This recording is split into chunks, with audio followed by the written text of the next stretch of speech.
Hi all. Well, I'm back a little sooner than was expected because the first day of my temporary holiday employment I got the stomach flu and was requested to leave and to never return. So there'll be maybe this video and a couple more this year. Maybe more, maybe less. Who knows?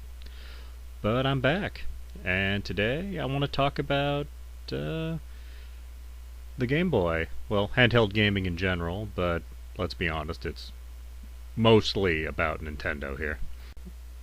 Handheld gaming has always been something very, very important and special to me because, the power might go out and you can't use your PC and consoles, or, maybe someone else wants to use the TV, so you can't use those right now.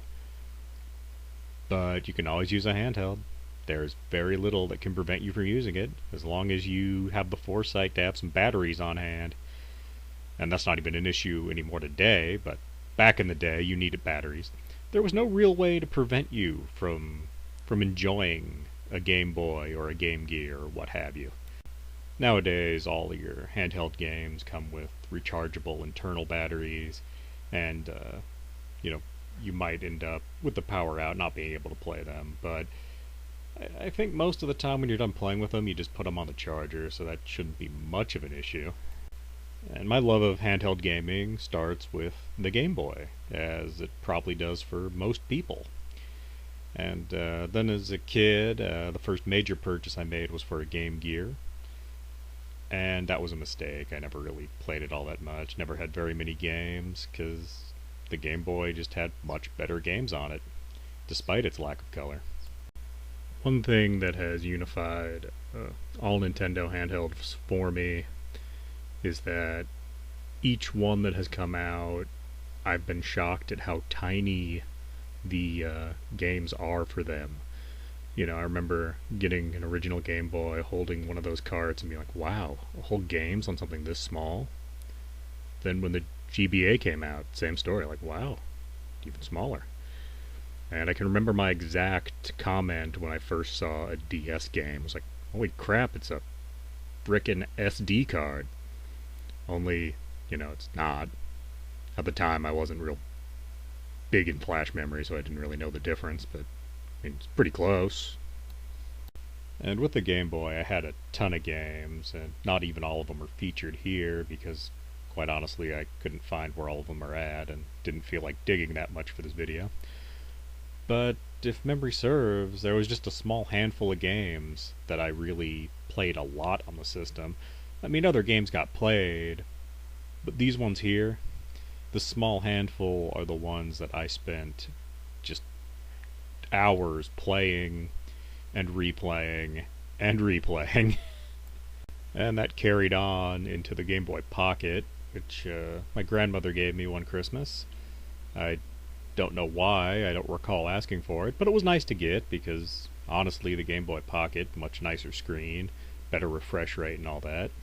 Then, just a couple years later, I would get a Game Boy Color, which was also a gift given to me when I had my appendix taken out. And it was great to be able to play games in color, since it was effectively just a portable original Nintendo. And I didn't collect quite as many Game Boy Color games because, honestly, the Game Boy Advance came out so quickly after the Game Boy Color. But here again, quite a few games in the collection, and I think this is all of them this time. But just comes down to a small number that really got played a ton. You'll notice Zelda repeats here because it was just a color version of Link's Awakening, which really is my favorite Zelda game, little side note, little piece of trivia there for you. Then, of course, this leads to the Game Boy Advance, which is the first of the Nintendo handhelds that I honestly had any disappointment with. Because while it is just a portable Super Nintendo to a great degree, it also, in this original model here, is a very dark system. It's very hard to make out what's going on screen, and no matter how you try to adjust the lighting around you, it doesn't help much. It makes it very difficult to actually enjoy playing these games. But that was remedied in the form of the Game Boy Advance SP, which is probably my favorite handheld of all time. So much so that this one here is starting to get a little worn out. I got that with my first paycheck from Walmart. And that is when I started really getting into GBA, because suddenly I could see. But that was also relatively late in the GBA life cycle. So here again, not a giant amount of GBA games in my collection, but there is a small handful of games that I did play a ton of, and yeah, it's basically Metroid and Castlevania.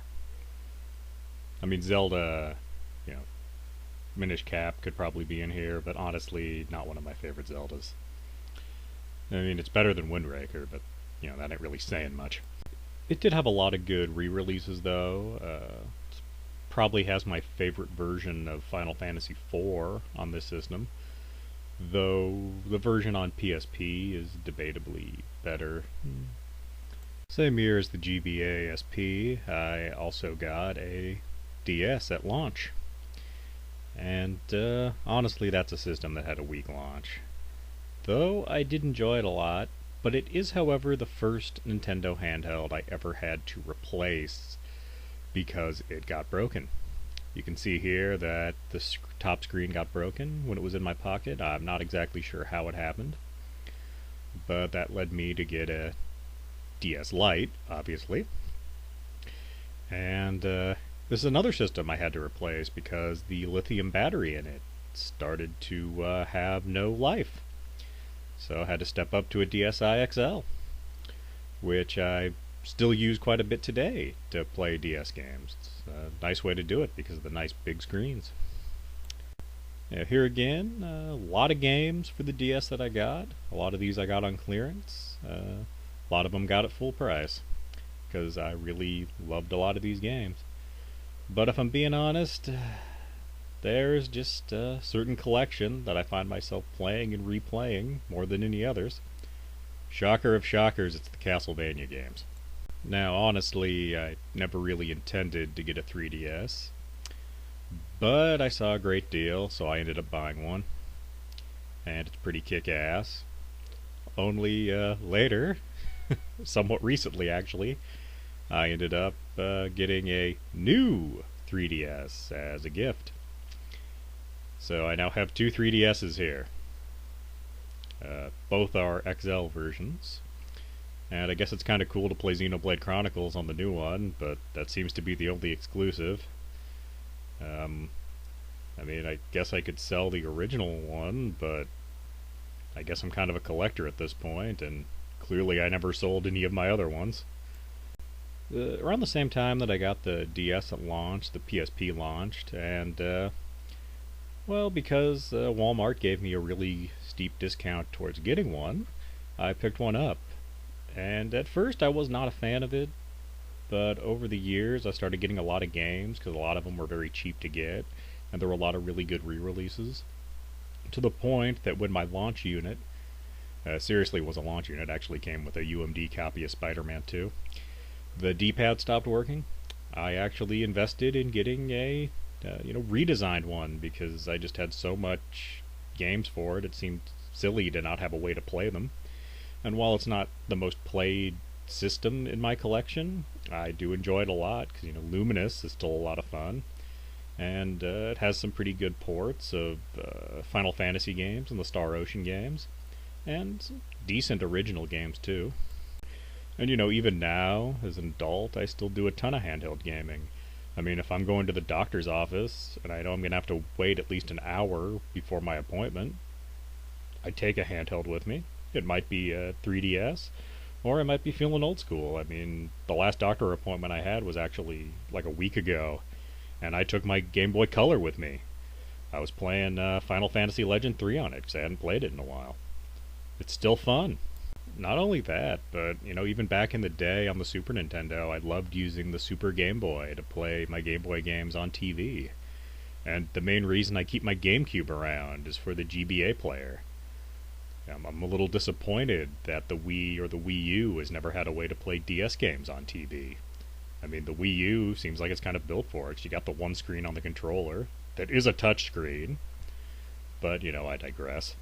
But what this all comes down to is I just wanted to share with my audience something that I love, something that I have some passion towards. Because I know a lot of my videos are snarky and more negative in their humor. So I just wanted to do something that was a little more positive, a little more uplifting, for the holiday.